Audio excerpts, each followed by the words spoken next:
13장 1절 함께 읽겠습니다. 6월절 전에 예수께서 자기가 세상을 떠나 아버지께로 돌아가실 때가 이른 줄 아시고 세상에 있는 자기 사람들을 사랑하시되 끝까지 사랑하시니라. 또 34절과 35절 함께 읽겠습니다. 새 계명을 너희에게 주노니 서로 사랑하라. 내가 너희를 사랑한 것 같이 너희도 서로 사랑하라. 너희가 서로 사랑하면 이로써 모든 사람이 너희가 내 제자인 줄 알리라. 기도합니다. 귀하신 주님, 우리의 사랑의 본체이시며 생명의 본체이시고 내 삶의 반려자여 내 영혼의 구세주이신 예수님 사랑합니다. 하나님이 예수님을 사랑하신 것처럼 하나님이 또 우리를 사랑하셨고 또 우리가 예수 그리스도의 사랑하는 사람들이 되었으니 우리도 예수님을 사랑합니다. 그러나 주님께서는 세상을 떠나시면서 아버지께 돌아갈 때가 이른 줄 아시고 세상에 있는 자기 사람들을 사랑했다고 하셨습니다. 그리고 제자들에게 너희가 내가 너희를 사랑한 것처럼 너희도 서로 사랑하라 했습니다. 너희가 나의 제자라면 서로가 사랑하라 했습니다. 이것은 오늘 우리에게 주신 말씀이기도 합니다. 우리가 예수 그리스도의 사랑을 많이 받았으니 그리하여서 하나님의 자녀가 되었으니 이제 예수님께서 우리에게 주신 새 계명을 완성시킬 수 있는 제자들이 되게 하소서. 우리가 서로 사랑하게 하소서. 그리하여서 예수께서 우리를 예수님의 사람들로 삼아주신 것을 깨닫게 하여 주시옵소서. 감사하며 예수 그리스도 이름으로 기도합니다. 앉으시기 바랍니다. 우리 다시 한번 인사하십시다. 사랑합니다. 오늘 예수님의 6월절 마지막 세레나데의 제목은 사랑입니다. 여기서 얘기하는 이 사랑은 우리가 알고 있는 사랑이 아닙니다. 우리가 성도 사랑, 부모님 사랑, 이웃 사랑, 친구 사랑, 이것은 필레오, 사회적인 사랑입니다. 부부가 사랑하는 것, 연인이 사랑하는 것은 물론 필레오도 포함되어 있어요. 그러나 그러한 육체적인 어떤 감정적인 사랑은 에로스라고 합니다.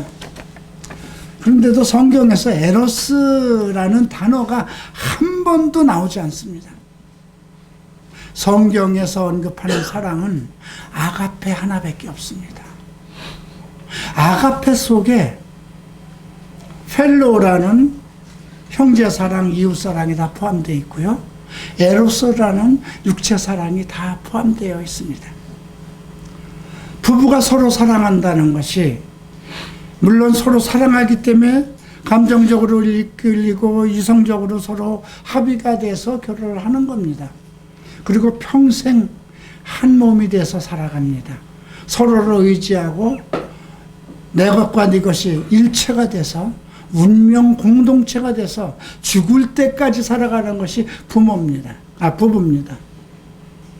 그 사랑 매우 중요하죠. 그죠?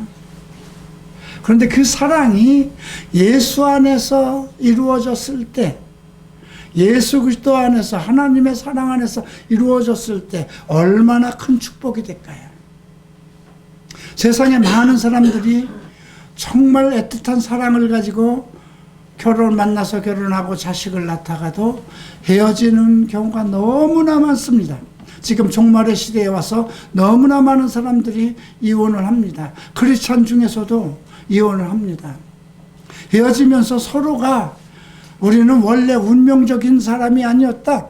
우리는 원래 만나지 말아야 할 사람이었다. 이렇게 생각을 합니다.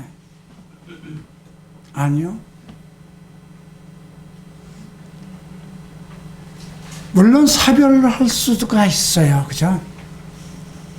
그러나 부부가 사별을 할 때는 마음에다 그 사람을 묻고, 그죠? 예.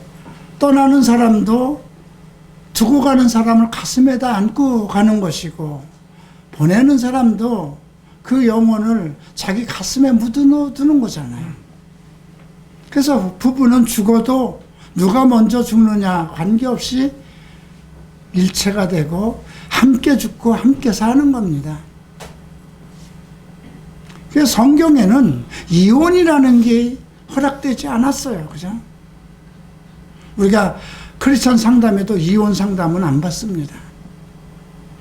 이혼은 상담을 할 문제가 아니고 성경은 간음 외에는 이혼하지 말라고 그랬어요.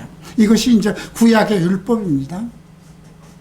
그러나 신약에서는 또 내용이 달라집니다. 용서라는 것이 전제가 된 게 신약이거든요. 예수님 때부터는. 상대가 간음을 했어도 내가 용서할 마음을 가지고 있고 그 사람이 자기의 잘못을 회개했다면 헤어지면은 안 되는 것입니다. 그죠? 용서와 사랑이 전제되기 때문에.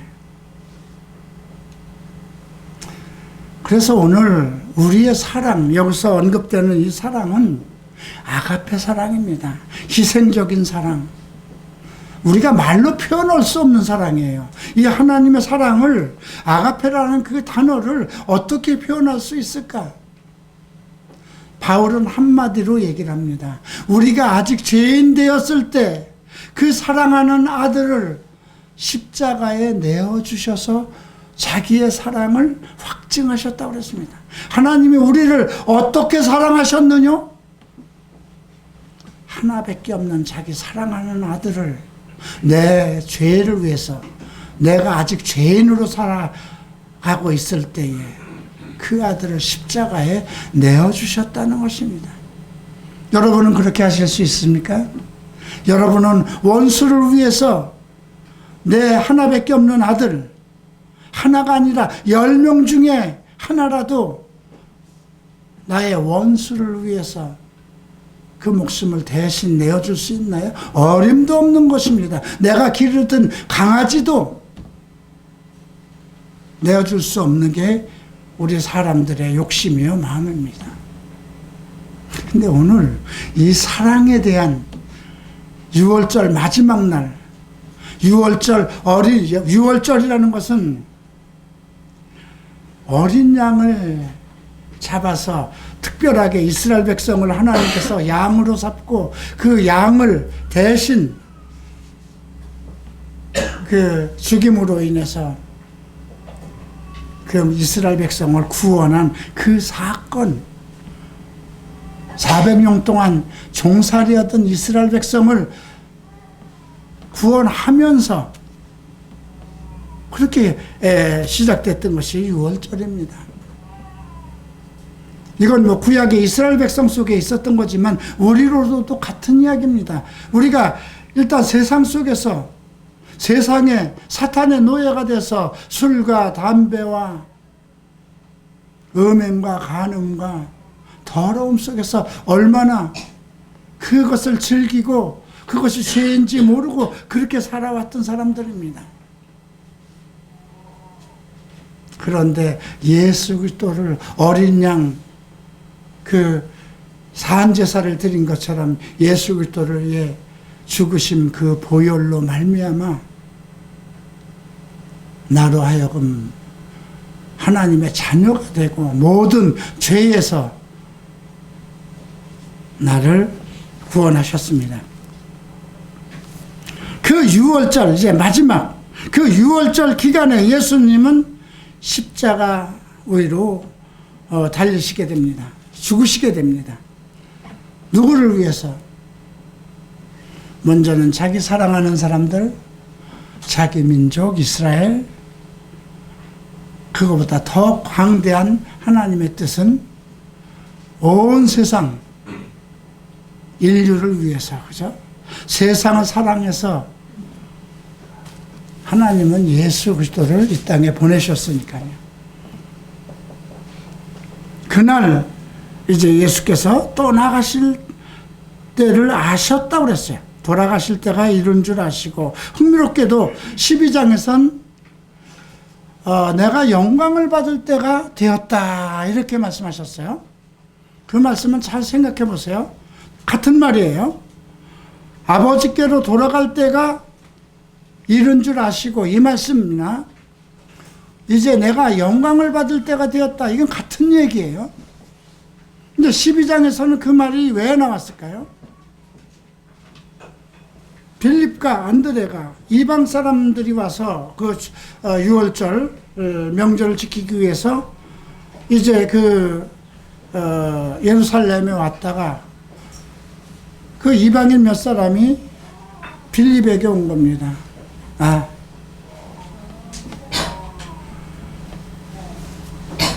당신의 스승, 예수 그리스도를 만나고 싶습니다. 그랬더니 옛날 같으면 빌립이 그래요, 갑시다 이렇게 선뜻 움직였을 텐데, 아니면 당신 같은 헬라 사람, 이방인 주제에 어떻게 거룩하신 하나님의 아들 예수 그리스도를 만날 수 있단 말입니까? 이렇게 즉흥적으로 얘기할 수도 있는 그런 성격의 소유자였습니다. 그런데 빌립이 안드레에게 얘기를 합니다. 안드레는 모든 일에서 다시 생각하고 모든 것을 예수님 입장에서 생각하던 사람이었고요. 빌립은 자기 입장에서 생각하던 사람이에요. 우리 여러분들도 마찬가지잖아요. 어떤 일을 할 때 이것을 내 입장에서 생각하고 일을 할 것인가, 아니면 다른 사람들의 입장에서 일을 계획할 것인가, 다 사람마다 성격이 달라요. 근데 빌립은 모든 일에 대해서 자기 입장에서 말을 하는 사람이었어요. 안드레는 어떤 일이 있을 때 예수님 입장에서 그 일에 대해서 생각을 하죠. 안드레가 빌립 얘기를 듣고 서로 의논해서 예수님한테 얘기합니다. 예수님, 헬라 사람 몇 명이 와서 예수님을 만나고자 하는데 어떻게 할까요? 그랬더니 거기에 대한 만나주겠다, 뭐 어떻게 하겠다, 그 답변이 없이 내가 이제 영광을 받을 때가 되었구나. 제자들의 마음의 상태, 제자들이 자기 중심을 떠나서 서로 화합하고 하나가 되는 그 상황을 본 거예요. 그리고 이제 13장에서는 자기가 아버지께로 돌아갈 때가 이른 줄 아시고 세상에 있는 자기 사람들, 우선 자기 사람들 중에는 12 제자죠. 물론 베다니에 사는 마르다와 마리아와 죽었다 살아난 나사로도 포함되어 있고요. 또 어떤 사람들이 있을까요? 소경에서 눈뜬 사람들, 문둥병자에서 난 사람들, 또 바디메오와 같이 뒤늦게 눈을 뜨고 예수님을 따른 사람들, 많은 사람들 있잖아요. 자기 사람들. 물론 오병이어와 칠병이어에 나타났던 5,000명, 4,000명, 그 사람들 다 자기 사람은 아닙니다. 자기 사람이라는 건 자기를 따르는 사람입니다. 나에게 있어서 자기 사람이란 우리 교회 성도들입니다. 대한민국에 1천만 성도가 있다고 해도 그들이 나의 자기 사람은 아닙니다. 나의 사람은 아닙니다. 나는 나와 함께한 사람들이 자기 사람들이죠. 자기 사람들을 사랑하시되 끝까지 사랑했다는 건 뭘까요? 사랑에 대한 완성을 얘기하는 것입니다. 조금도 부족함 없이 시작부터 끝이 하나가 돼서 완전한 사랑을 완성하셨다는 것입니다. 거기에는 책임과 의무가 함께하는 거죠. 자, 우리가 부모가 이제 세상을 떠나면서 끝까지 사랑한다는 것 가능할까요? 불가능합니다. 끝까지 사랑을 했다는 것은 그 자기 사람들이 예수 그리스도께서 명령하신 것을 끝까지 지켰다는 것입니다. 그래서 예수님께서 마지막 33절, 34절, 33절, 35절에서 34, 35절에서 세 계명을 주는 거죠. 내가 너희를 너희가 서로 사랑하라. 내가 너희를 사랑한 것 같이 너희도 사랑하라. 사랑의 기준이 무엇이었을까요? 너희가 서로 사랑하는 건, 너희는 누굴까요? 예수께서 사랑한 사람들입니다. 너희가 서로 사랑하는데 그 기준이 뭐냐? 내가 너희를 사랑한 것처럼. 너희가 서로 사랑한다면 너희가 내 제자인 줄 알리라 했습니다. 그리고 예수께서 떠나신 이후에 그의 사람들, 사도와 예수를 따르던 70인 제자도 포함되어 있을 거고요. 여인들도 포함됐을 거고요. 그들은 끝까지 서로 사랑했을 것입니다. 그런데 지금 우리가 사는 현실은 어떨까요? 교회가 서로 사랑할까요? 목사들이 서로 사랑할까요? 서로 사랑하였다면 교회가 분열되지 않았을 것입니다. 파가 갈리지 않았을 것입니다. 이미 바울은 너희가 사람도 아니도다 그랬어요. 바울이 너희를 위해서 죽었느냐? 베드로가 너희를 위해서 죽었느냐? 베드로 파다, 아폴로 파다, 바울 파다, 예수 파다 막 갈라지기가 시작했어요. 예수님 떠난 지 얼마 안 돼서 사도들 시대에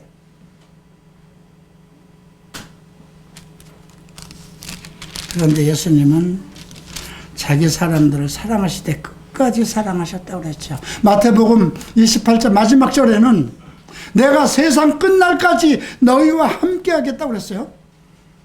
세상 끝날 아직도 오지 않았어요. 그죠? 예수께서 세상 끝날까지 제자들과 교회와 함께 하고 있는 것입니다.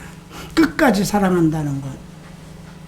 그래서 우리가 지금 우리의 사랑이 우리가 세상 끝날까지 내가 살아있는 이 동안 그 시간을 떠나서도 내가 이 세상을 떠나서 주님께 가는 그 시간에도 아니면 그 이후 천국에 가서도 자기 사람들, 자기와 함께한 사람들을 사랑해야 되는 것입니다. 오늘 이 주제 속에 사랑이라는 주제 속에 두 사람의 제자가 나옵니다. 이 13장은 이 사랑이라는 주제로 딱 두 사람의 제자를 세워놓습니다. 하나는 시몬의 아들 가룟 유다요. 하나는 시몬 베드로입니다. 똑같이 시몬이라는 이름이 붙어요. 예수님이 베드로부터 시몬의 아들아. 베드로는 옛 이름이 시몬이었어요. 그런데 오늘 우리가 하는 것은 2절에 보면 마귀가 벌써 시몬의 아들 가룟 유다의 마음에 예수를 팔려는 생각을 넣었더라. 이 가룟 유다도 시몬의 아들이었습니다. 어떻게 보면 같은 제자였죠. 예수님께서 선택하고 부르셨잖아요. 마가복음 3장을 하면 밤을 새워서 기도하면서 자기와 함께 하시려고, 그리고 전도도 하고 세상에 약한 것을 고치기 위해서 12명의 사도를 택하셨어요. 그 많은 사람들 중에서 우리가 가룟 유다는 예수님께서 사랑하신 제자가 아니었다고 생각하면 안 됩니다. 예수님께서 사랑했던 겁니다. 우리가 자식이 12명이 있다고 하십시다. 그 중에서 계속 부모의 말을 안 듣고 정말 원수 같은 자식이라도 그런 부모는 어떨까요? 아픈 손가락이 이걸 더 사랑하는 겁니다. 그죠? 물론 예수님께서 가룟 유다 보고 차라리 너는 태어나지 않았으면 좋겠다. 그러나 그것은 성경에 기록되어 있는 말씀을 성취하기 위해서 있었던 것이다. 그 정도로 그건 마음 앞에 했다는 거예요. 자기가 선택한 자기가 사랑하던 자 속에서 자기를 배신할 자, 얼마나 아플까요? 오늘 이 기준, 왜 그러면 베드로와 12제자 중에서 베드로와 가룟 유다 둘을 예로 13장에서 언급하고 있을까요? 오늘 첫 단락에선 세족식이라는 걸 나옵니다. 세족식이라는 걸 선보이십니다. 세족식은 제자들, 12제자들의 발을 씻은 것입니다. 이 중에 가룟 유다의 발도 씻어준 겁니다. 이제 자기 사람들을 사랑하되 끝까지 사랑하면서 세족식 전에 언급된 것이 마귀가 벌써 시몬의 아들 가룟 유다의 마음에 예수를 팔려는 생각을 넣었다. 마음에다 넣었다는 거죠. 여러분, 생각은 중요하지 않습니다. 생각은 마음에서 나옵니다. 마음이 변하지 않으면 안 변한 겁니다. 내가 변한 것처럼 생각할 수 있고, 자, 금년도에는 내가 이런 나쁜 습관을 다 버릴 거야. 이제 정말 깨끗한 사람으로, 온전한 사람으로, 내가 바른 사람으로 살아가야지 하는 건 생각이잖아요. 그죠? 그러나 마음이 바뀌지 않으면 안 바뀐 겁니다. 그래서 우리의 주관은, 우리의 핵심은 마음입니다. 우리의 영, 나의 영이 있고 내 마음이 있고 그 마음 안에 생각이 있는 겁니다. 마음에 예수를 팔려는 생각을 넣었습니다. 사탄이. 마귀라는 그 존재가, 눈에 보이지 않는 존재가 가룟 유다의 마음을 사로잡고 있었던 거예요. 그러면서 아니 계속 뭐 내가 장로들에게 팔려서 죽임을 당하고 사흘 만에 살아나리라 하는데 정말 그게 가능한 거야? 죽은 자가 어떻게 살아나? 그게 지금 성경 역사 속에서 정말 찾기 있을 수 없는 거잖아요. 그죠? 그런 의심과 의심을 쌓아둔다면 결국 우리의 마음이 마귀에게 팔리게 되죠. 지금도 마찬가지입니다. 여러분들이 만약에 성경에 기록된 말씀에 어떤 의문을 갖기 시작하고 이게 가능한 일이야? 처녀가 자식을 낳다니 말이 되는 거야? 간음이라도 했으니까 남자와 여자가 만나서 생물학적인 그러한 결합으로 자식을 낳는 거지. 어떻게 성령 영으로 어떻게 생물학적인 화합이 없어, 생물학적인 만남이 아니고 결합이 아니고 어떻게 자식을 낳을 수 있다는 거야. 이런 의심을 가지면 이건 말이 안 되는 거예요. 그렇게 자꾸 그런 의심을 갖게 되면 여러분 마음은 마귀가 주관하게 되는 것입니다. 베드로가 오늘 많은 실수를 해요. 많은 잘못을 해요. 그런데도 우리가 이제 고기를 잡으러 갔을 때 베드로가 이제 그 제자들과 함께 나가서 고기를 잡았는데 허탕을 쳤어요. 밤새도록 그물을 내렸는데 베드로는 그 지역에서 정말 이름 있는 어부였어요.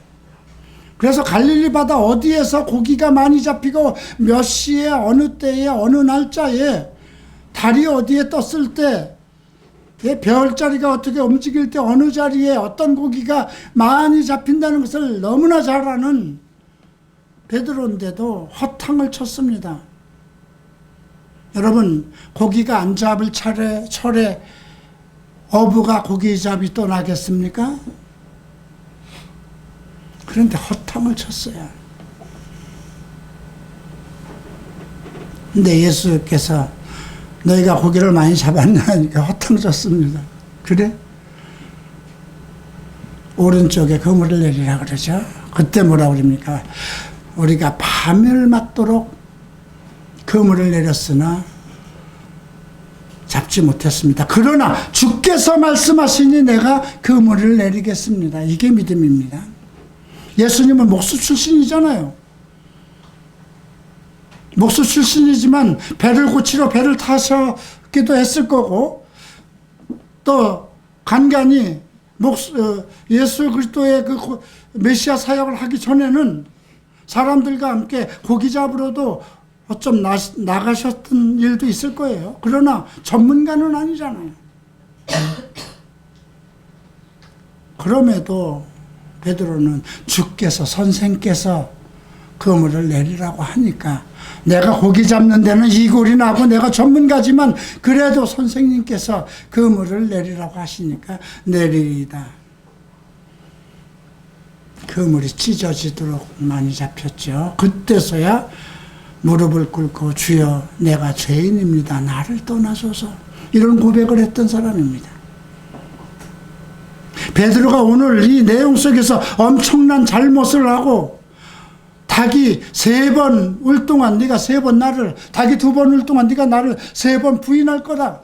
네가 지금 하는 말은 객기야. 네가 호언장담하지만 너는 하지 못할 것을 지금 호언장담하는 거야. 그렇게 말씀을 하셨어도, 그렇게 경솔하고 자기 생각대로 얘기하고 충동적이라도 예수님이 그를 사랑하고 수제자로, 사도들의 리더로 세운 것은 그러한 믿음 때문입니다.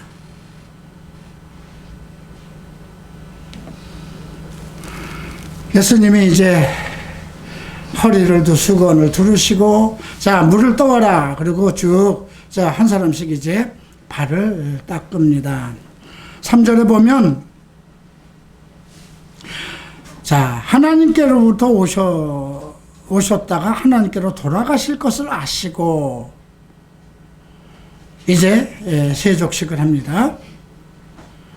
근데 베드로가 나서죠. 주여, 아니 주께서 내 발을 씻으렵니까? 그래, 내가 하는 것을 내가 지금은 알지 못하는데 이후에 나중엔 알게 될 거야. 그랬더니 아이고 절대로 내 발은 씻을 수 없습니다. 그때 예수님이 이렇게 말씀하죠. 내가 너를 씻어주지 아니하면 내가 나와 상관이 없다. 관계가 없다. 너와 나와는 아무 관계도 아니라는 거죠. 그랬더니 뭐라고 그럽니까? 9절에서 주여 내 발뿐이 아니라 손과 머리도 씻어주십시오. 이에 대해 예수님께서 이미 목욕한 자는 발밖에 씻을 필요가 없느니라. 온몸은 깨끗하니라. 너희가 깨끗하나 다 아니니라. 뼈 있는 말씀, 뭔가 벽을 두들겨서 대들보가 울리는 말씀, 의미심장한 말씀, 뼛속에 뼈가 있는 말씀을 하셨어요. 목욕한 자는 이들이 무슨, 아니 어떤 사람은 뭐 이스라엘 백성들은 절기 때마다 집에서 바깥에 나갔다가도 그 더러운 것이 묻어서 자기 몸에 들어서 그 거룩한 하나님의 백성의 그 몸을 버릴까봐 들어오면서도 손발을 다 닦는 것이고, 손을 닦다가 그 물이 자기 몸에 튀면 목욕을 해야 되는 게 이스라엘 민족의 하나의 그 생활 습관입니다. 근데 목욕한 자는 발밖에 씻을 필요가 없다. 이 말은 무엇일까요? 이미 너희는 목욕한 사람이라는 거야. 네가 하나님께서 너희를 내게 주셔서 너희가 내 제자가 돼서 하나님의 자녀가 되었고 내 제자고 사도가 되었으니 너희는 이미 목욕한 자와 같이 너의 영혼은 깨끗하다는 겁니다. 너의 영혼은 깨끗하다는 것입니다. 그런데 발밖에 씻을 것이 없다, 필요가 없다. 이 말은 무엇일까요? 자, 내가 만약에 이제 주께서 나를 택하셔서 모든 육체적인 속성에서 벗어서 성령의 체험을 통해서 새 사람이 되어서 주님의 예수 그리스도의 제자가 되었습니다. 갈보리 셰플의 부름을 받아서 담임이 되었습니다. 그런데 교회가 안 된다고 그래서 장로구역에 가서도 기웃거리고, 순복음에 가서도, 신복음에 가니까, 이런 교회 성장 프로그램이 있고, 또 장로구 교회에 가니까 뭐, 이렇게 전도 폭발이니, 뭐, 두 날개니, 여러 가지 프로그램이 있고, 또 어디에 가니까 뭐, 내적 치유 상담 프로그램이 있고, 또 어디에 가니까 뭐, 다른 프로그램이, 교회를 부흥시키고 하는 여러 가지 프로그램이 있어요. 그래서 이 목사도 만나서 거기서 세미나도 듣고, 다락방에 가서도 듣고, 신천지에 가서도 듣고. 왜? 목적이 무엇이었을까요? 교회를 부흥시키기 위해서. 그것이 나를 택하신 하나님께 영광을 돌리는 길이라고 다 그렇게 생각합니다. 자, 그럴 수 있어요. 그죠? 제자들도 그럴 수 있는 겁니다. 예수님께서 우리가 17장 잠깐 먼저 보고 합니다. 겟세마네에서 기도해서 하신 말씀입니다.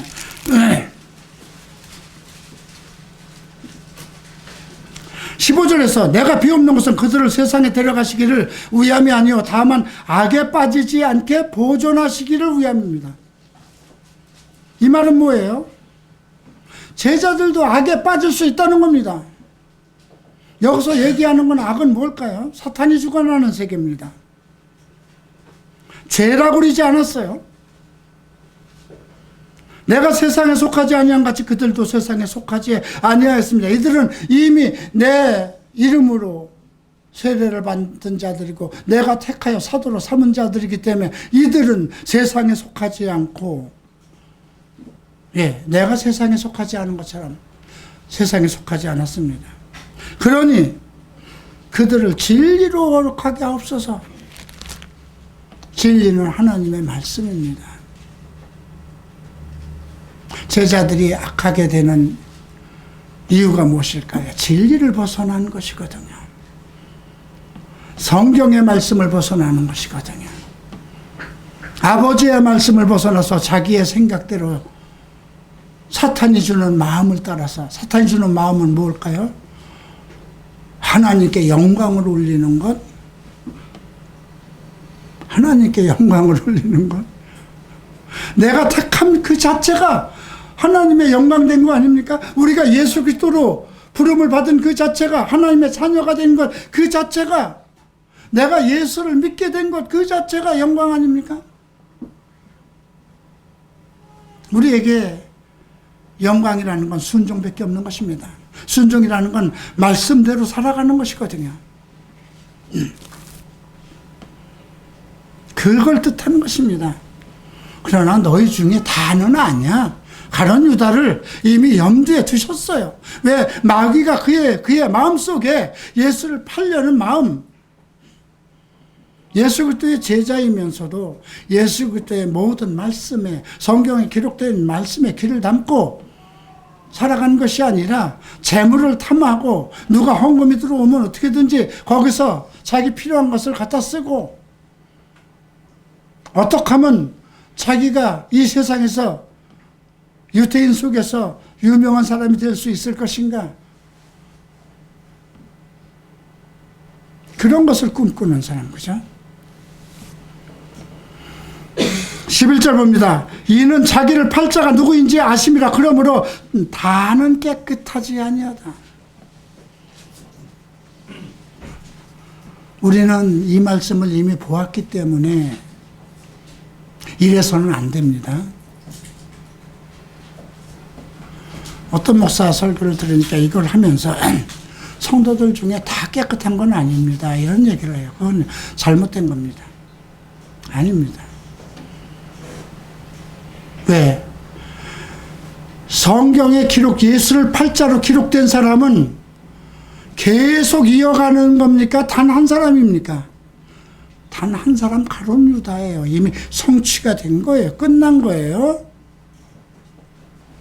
이미 우리는 예수 그리스도의 십자가의 보혈에, 그분의 죽으심으로 내가 그의 부르심 속에서 하나님의 아들이 되는, 하나님의 자녀가 되는 권세를 누린 사람들입니다. 우리에게는 사탄의 권세가 우리를 주관할 수가 없습니다. 그러나 배신자는 있을 수 있죠. 지금이라도 예수 그리스도를 거부하고, 그런데 그거의 심판을 누구에게 맡겼습니까? 말로 너희가 나를 거역하면 사함을 받되 성령을 거역하면 이 세상뿐이 아니라 오는 세상에서도 사함을 받지 못할 것이라 성령에게 맡겨버렸어요. 그죠? 우리가 성령 안에서 살아가고 있는 이상은 우리가 서로 하나님의 진리를 깨닫지 못하고 간혹 넘어지고 잘못됐다 하더라도 우리는 아직 하나님의 아들들입니다. 자녀입니다. 주께서 정하신 겁니다.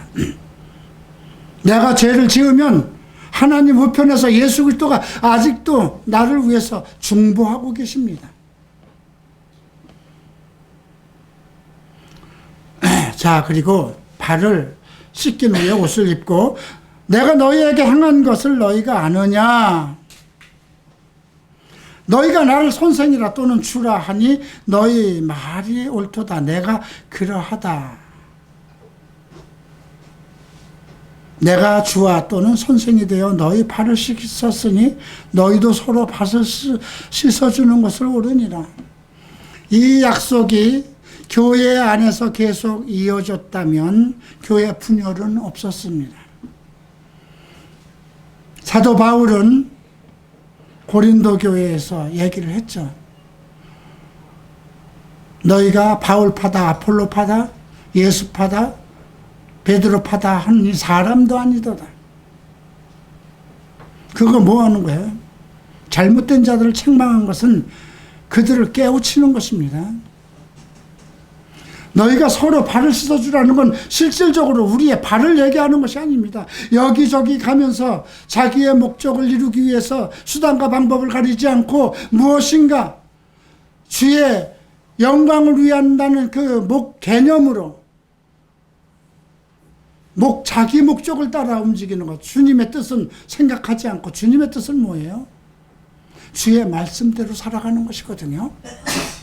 주의 뜻은 주께서 다 이루었고 우리는 그 말씀 속에 순종하며 서로 사랑하는 것만이 우리에게 맡긴 사명인데 주께 영광을 올린다 하고 하나님이 원하지 않은 일들을 하는 것들, 그럴 일들이 너희 중에도 생겨날 거라 이거예요. 열두 사도는 교회의 머리잖아요. 예수 그리스도의 머리고 그 교회를, 몸된 교회를 사도들에게 맡겼으니까. 그러니까 너희들이 중에 그런 거 있어. 서로 발을 닦아주라. 그러니까 바울이 베드로에게도 책망했어요. 안디옥 교회에서 베드로가 이제 와가지고 같이 이제 이방 교회 사람들과 밥을 먹는데 유대인에서 유명한 사람들이 내려왔는데 유대인은 이방인하고 밥을 절대 먹을 수가 없거든요. 그러니까 오랫동안 그 관념 속에 있던 베드로가 슬금슬금 뒷걸음질을 쳤어요. 근데 바나바도 유대인이라 그런 습성이 있는 거라 베드로가 움직이니까 따라서 움직였어요. 바울이 면전에서 너 지금 뭐 하는 거야? 그죠? 그것이 뭐하는 거예요? 발 닦아주는 겁니다. 그죠? 여러분 자식들이 잘못하는 것을 보고 부모가 책망하는 것은 여러분들이 가지 말아야 할 길로 가는 그것을 가지 못하도록 씻어주는 거잖아요. 잘못된 길로. 술 먹는 길, 담배 피는 것, 음행에 빠지고 다 세속적인 길, 세상 길로 간 거잖아요. 그걸 누가 씻겨줄 수 있느냐? 지금 각 교단은 저놈은 안 될 거야. 교리가 다르잖아 우리하고. 아니 똑같이 우리가 신학교에서 배우는데 쟤는 왜 또 다른 거를 만들어서 글로 가는 거야? 뭐 사중복음, 우리가 사중복음을 만들었는데 거기다 하나 더 붙여서 오중복음을 만들질 않나? 우리는 칼빈주의를 하는데 왜 얘는 또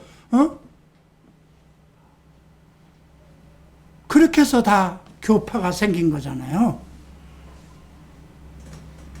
누가 칼빈주의를 만들려고 그랬으면 그 당시에 사람이 이건 안 되는 겁니다. 우리는 예수의 길로 가야 됩니다. 바울이 뭐라고 얘기했습니까? 예수님께서 서로의 발을 씻어주라고 그랬으니까 서로의 발을 씻어줘야 되는데 자꾸 이단으로 정죄하고 나눠버리잖아요. 다락방도 마찬가지입니다. 완전한 깨달음이 없으면은 자기 생각대로 이끌려갈 수도 있죠. 그러면 그 잘못된 것을 고쳐주고, 성경은 이렇게 얘기했는데 바울처럼 서로 책망을 해서라도, 그죠? 가르쳐줘서 발을 씻어줘야 되는 거잖아요. 내가 우리 교회 청년들이 계속 딴짓을 하고 매일 교회에는 출석하는데, 우리 교회를 사랑한다고 오긴 오는데 교회에 와서 딴짓하고 하지 않아야 할 행동을 하면 내비로 둬야 되느냐 이거예요. 책망해야 되는 거잖아요. 그죠? 잘못하는 것에 대해서. 그리고 같이 형제된 사람들은 그 발을 씻어줘야 되는 거잖아요. 모른 체 하면 안 되는 거잖아요. 그죠? 그 얘기를 하는 것입니다. 그런데 이 제자들의 원리 중에서 이 가룟 유다나 어떤 마음을 가지고 있었는가? 우리가 16절, 17절 함께 있습니다. 내가 진실로 너희에게 이르노니 종이 주인보다 크지 못하고 보냄을 받은 자가 보낸 자보다 크지 못하나니 너희가 이것을 알고 행하면 복이 있으리라. 그죠? 종이 주인보다 크지 못하. 그렇죠? 옛날에 우리말에 종이 종노릇 한다는 말이 있어요. 종이 종노릇 하면 못 베기는 거예요. 원래 상전으로 있던 사람은 종을 부리는데 적당한 룰을 가지고 부려요. 근데 종으로 살던 사람이 갑자기 돈을 벌어서 부자가 되고 나면 종의 마음으로 사람을 부려요. 그것이 옛날에 우리가 그 성경에서도 나오는 거예요. 벨렉스라는 그 총독이 원래 노예였어요. 그 잘못해서. 그가 이제 자기 형의 도움으로 해서 이제 이스라엘의 총독이 됐는데, 그가 그 노예의 마음으로 총독이 되었다. 근데 이 말, 종이 주인보다 크지 못하고 보냄을 받은 자가 보낸 자보다 크지 못하니 너희가 이것을 알고, 자기 위치 똑바로 지내라는 거예요. 부목사는 부목사 위치에 있어야 되고요. 전도사는 전도사 위치에 있어야 되는 거라는 거예요. 나도 그거 할 수 있어. 벌써 그렇게 되면 아들이 아버지한테 이제 아버지 사업 이제 물려주고 쉬세요. 나도 내가 할 수 있어요. 이러면 그 회사는 망하는 겁니다. 그게 그래서 전부 다들 그 기업들이 다 왕자의 난들이 일어나고 그러는 거 아니에요? 이것을 알고 행하면 하나님께서 정해놨다는 것입니다. 자기의 위치와. 너희는 서로 사랑하고 서로 잘못하면 그 잘못을 책망하고 권면하고 그래서 발을 씻겨줘서 그것이 사랑이라는 거예요. 아이고 내 새끼 사랑한다. 아이고 사랑해요. 아이고 형제님 사랑합니다. 그래. 헌금만 조금 나와서 너무 사랑해. 어쩌다 잘못하면 눈길도 안 주고. 그게 사랑 아니잖아요. 그죠? 10번을 잘하다가도 한 번을 잘못하면 너 왜 그것도 했어? 야단칠 수 있어야 되잖아요. 자식이 99번을 잘하다가도 한 번을 잘못하면 그 한 번을 잘못한 걸로 99번에 잘한 것이 다 무효가 될 수 있으니 그 한 가지를 책망해야 되는 거잖아요. 그죠? 똑같아요. 교회도. 내가 너희 모두를 가리켜 18절이죠. 한 것이 아니라 나는 내가 택한 자들이 누구인지 알미라. 그러나 내 떡을 먹는 자가 내게 발꿈치를 들었다 한 성경을 응하게 하려 함이라 그랬어요. 내가 내 떡을 먹는 자가 내게 뒤꿈치를, 이건 시편 41편에 나오는 시편에 이런 얘기가 많습니다. 나를 대적하는 자가 원수였으면 차라리 좋았을 것이다. 나의 친구, 나의 동료들이 나를 배신했다는 거죠. 내 떡을 먹는 자가 내게 발뒤꿈치를 들었다 한 성경. 예수 그리스도와 함께 살며 예수 그리스도의 가르침을 받은 자가 발뒤꿈치를 들은 건 뭐예요? 난 너보다 더 높을 수 있어. 난 너보다 더 유명해질 수 있어. 나는 너보다 더 많은 것을 가질 수 있어. 교만이죠. 그렇으면 그 사람의 제자가 되지 말아야죠. 우리 교회에서 나한테 이현아 목사 뭐 배운 것도 없고 뭐 박사학위도 없고 신학교도 나온 것도 없는데 내가 배우면 저 사람보단 더 높을 수 있어. 내가 뭐 성경대학 나왔고 신학대학교 나왔으니까 내가 저 사람보단 더 목회도 잘할 수 있고, 이런 마음을 가진다면 내 제자는 아니죠. 그죠? 그 얘기하신 거예요. 그래서 기준을 얘기한 거예요. 종이 주인보다 크지 못하고 보냄을 받은 자가 보낸 자보다 크지 못하다. 교회 재직의 원리는 이걸 따라야 되는 거예요. 목회자가 되려고 하는 사람은 이 룰에서 벗어나면, 나는 우리 담임 어떻게 설교도 저렇게 하고 좀 인격적으로 좀 모자라는 것 같아. 뭔가 나는 저 사람보다 더 나을 수 있다 그러면 당장 그 교회 그만둬야 되는 거예요.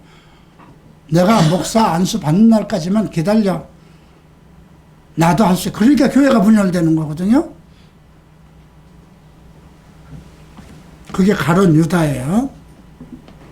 지금 일이 일어나기 전에 미리 너희에게 일러두면 일이 나기 전에 내가 그인 줄 너희가 믿게 하기 위함이라. 내가 진실로 너희에게 이르노니 내가 보낸 자를 영접하는 자는 나를 영접하는 것이요 나를 영접하는 자를 보낸 자는 나를 영접하는 자는 나를 보내신 이를 영접하는 것이라. 그죠? 내가 보낸 자를 영접하는 것은 나를, 내 제자들을 보내잖아요. 그래서 그들을 영접하면 나를 영접하는 거죠. 이것이 하나의 영적 리더인 거예요. 그런데 내가 보낸 자가 예수 그리스도의 어떤 가르침, 자기 스승의 가르침을 제외하고 자기 가르침으로 한다면 자기를 보낸 자가 없는 거죠. 자기가 리더가 되는 거죠. 만약에 갈보리 채플에서 목사가 됐는데 이 갈보리 채플의 이 가르침 이거 좀 이상해. 말씀만 뭐 이렇게 하지, 전도 프로그램이라든가 상담 프로그램이라든가 뭐 이런 건 아무래도 뭐 성경적 상담 자기 대면보다는 내적 치유가 좀 더 사람들에게 금방 쌈박하게 먹일 것 같고, 또 신학도 그렇지. 뭐 이렇게 하고 한다면 그 사람 갈보리 채플 목사가 돼서는 안 되잖아요. 그 사람은 딴 데로 가야 되는 거잖아요. 그죠? 이미 보냄을 받은 자가, 그렇죠? 여기서 얘기한 것처럼 내가 보낸 자를 영접하는 자는 나를 영접하는 거 똑같은 거잖아요. 우리가 예수를 영접한 거나 하나님을 영접한 거나 마찬가지고, 사도 바울을 영접한 자는 예수 그리스도를 영접한 거나 마찬가지가 되는데, 그렇게 해서 하나님의 진리의 말씀이 흘러내려가야 되는데 자기가 돼서 새로 시작한다면 자기가 교주가 되는 거거든요. 그리고 결국은 너희 중에 하나가 팔 거다 했는데 서로 궁금해하죠. 같이 이제 6월절 떡을 먹으면서 이 일이 일어났어요. 12제자 앞에서. 그러니까 누구지? 우리 중에, 너희 중에 하나가 누구라고 그랬는데 누구지? 그랬더니 베드로가 예수님 옆에 항상 이제 예수님께서 사랑하는 그 제자 요한이 옆에 있는 걸 보고 이제 고개를 끄덕이자 누군가 당신 자네가 물어봐. 그랬더니 이제 요한이 물어봤나 보죠. 누구죠? 그랬더니 내가 떡을 한 조각 적셔다 주는 자가 바로 그 사람이다 하고 그 떡 한 조각을 초에다 적셔서 이렇게 입에다 넣어줬죠. 그런데 조각을 받은 후에 27절 보니까 사탄이 그 속에 들어간지라. 이건 뭐예요? 예수님께서는 사탄도 부린다는 거예요. 사탄이 예수님 위에 있는 것이 아니고 동격도 아니라는 거예요. 그죠? 사탄도 예수님께서 허락하지 않으면 거는 못한다는 거예요. 그리고 예수님이 너 지금 뭐야? 내 할 일 해야지? 이렇게 가룟 유다에게 얘기했을 거예요. 그랬더니 가룟 유다가 나갑니다. 그런 다른 사람들은 지금 6월절 명절이 되니까 거기에 필요한 거 뭐 준비하러 나가는가 보다. 이렇게 생각했죠. 유다가 나간 후에 31절 봅니다.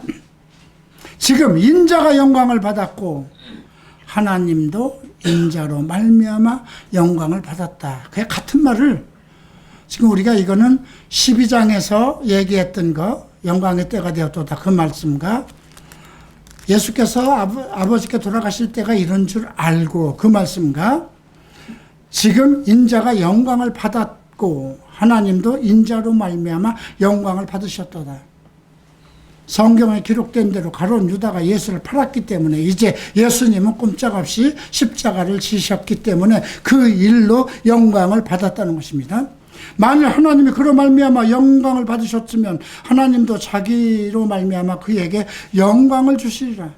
아들 예수 그리스도로 만약에 하나님이 영광을 받았으면 하나님도 그 영광을 아들에게 줄 거라는 거죠. 그리고 이제 얘기합니다. 작은 자들아. 여기서 작은 자들이라는 건 무슨 뜻일까요?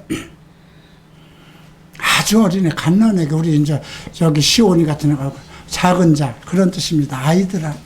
자기 12제자들 보고 아이고 내가 너희들을 이 새끼들을 두고 가야 되니 참 답답하다 그 말이에요. 부모가 이제 80, 90이 돼서 이제 임종 때가 됐는데 아들들 12이 다 와서 그제 검사도 있고 판사도 있고 기업가도 있고 학교 선생도 있고 쭉 있는데 세상을 떠난 떠날 애비의 마음은 아이 같은 거거든요. 그죠? 그 심정에서 지금 이걸 봐야 돼요. 작은 자들아 내가 아직 잠시 너희와 함께 있겠다. 너희가 나를 찾을 것이나 일찍이 내가 유대인들에게 너희에게 내가 가는 곳은 올 수 없다고 말한 것과 같이 지금 너희에게도 이르노라. 내가 이제 곧 어딜 가는데 지금은 너희들이 나를 따르지 못할 거야. 근데 잠깐만 너희에게 있을 거야. 그러면서 하신 말씀이 새 계명입니다. 잠깐 있는 동안, 빛이 있는 동안 나를 따르라 하신 말씀과 일맥상통합니다. 잠깐 너희와 있을 거야. 이제 마지막 제자들이 해야 할 일들을 명령합니다. 그것이 새 계명, 사랑입니다. 내가 너희를 사랑한 것처럼 너희도 사랑하라. 부모가 자식 12이 있으면 그렇게 얘기하지 않을까요? 두 아들이 있다면 어떻게 할까요? 그들이 다 커서 아비보다도 훌륭한 직업을 가지고 있다 하더라도 아비가 임종할 때 그 자식들을 모아놓고 야, 너 좀 돈 좀 열심히 벌어. 더 유명해져. 그렇게 말할 부모는 없어요. 그죠? 야, 너희가 더 사랑해. 야, 큰 놈은 좀 막내를 좀 돌봐주고. 그죠? 둘째는 좀 더 혼자 잘났다고 하지 말고 그것이요, 우리가 그 창세기에도 나오는 거예요. 셈과 야벳과 누군가? 함과 야벳, 그죠? 셋한테 얘기하지 않아요? 세 명한테. 그게 부모의 떠날 때예요, 그죠? 똑같은 거예요. 내가 내가 너희를 사랑한 것처럼 거기에 세족식이 포함된 거예요. 너희 중에 혹시 뭔가 목욕은 다 해서 너희 영혼이 깨끗하고 사도로서 부족함은 없는데 혹시 목회가 잘 안 된다고 뭔가 안 된다고 각자 헤어져서 자기 마음대로 이것도 하고 저것도 하려고 할 때 너희가 서로 가르쳐서 깨우쳐서 진리대로 하라고 가르치라는 거죠. 너희가 서로 사랑하면 이로써 모든 사람이 너희가 내 제자인 줄 알리라. 그때 베드로가 주여 어디로 가십니까? 주께서 가시는 곳에 내가 함께 할 것입니다. 그러죠? 그러니까 내가 가는 곳에 내가 지금은 따라올 수 없으나 나중에는 올 거야 이 말을 하니까 주여 지금은 어찌하여 갈 수가 없습니까? 주를 위하여 내 목숨을 버리겠나이다 했더니 내가 나를 위해 내 목숨을 버리겠느냐? 내가 진실로 내게 이르노니 닭이 울기 전에 네가 3번 나를 부인하리라. 두 제자예요. 하나는 호언장담하고 막 생각나는 대로 말하고, 하나는 자기가 예수보다 더 위에 서려고 하는 가룟 유다가 있었죠. 자기의 세계를 구축하려고 하는 가룟 유다가 있었죠. 오늘 자기 사람들을 사랑했다고 그러는데 두 제자를 예를 들었습니다. 무슨 뜻인가요? 두 제자처럼 되지 말라는 겁니다. 예수를 팔자처럼 스승보다 더 크려고 발뒤꿈치를 들지 말라는 것이고요. 하나는 호언장담하지 말라는 거죠. 객기 부리지 말라는 것입니다. 여러분 어떨까요? 참 27년 동안 갈보리 채플 지금 이 자리까지 지켜오면서 많은 걸 생각합니다. 내가 성경을 좀 깊게 보고 이런 말씀은 무엇이었을까? 왜 이 말씀 하셨을까? 그 말씀에 그 해답이 없으면 잠을 자면서도 글쎄 이 말씀은 무엇이었을까? 그것이 풀릴 때까지 그 궁금증을 버리지 못하고, 그러지 않았다면 어떻게 됐을까요? 벌써 얻어졌죠. 성도 4-5명 데리고 갈보리 채플을 20년 동안 밥도 나오지 않고 물도 나오지 않는 곳에서 뭘 버티겠습니까? 그죠? 무슨 영화를 보겠다고. 그러나 성경은 우리에게 그렇게 가르칩니다. 우리가 성경을 보는 이유는 무엇일까요? 영생을 얻기 위함인 거지. 나 잘 되고 내가 세상에서 영광을 받기 위한 것 아니잖아요. 나는 종이잖아요. 종은 신발이 없습니다. 종은 섬김밖에 없잖아요. 그죠? 오늘 이 사랑의 진리, 서로 잘못해도 책망하고 권면하고 깨우쳐서 잘못된 길로 가지 않게 하는 것, 그것이 사랑이라는 것입니다. 기도하겠습니다. 일어나시기 바랍니다.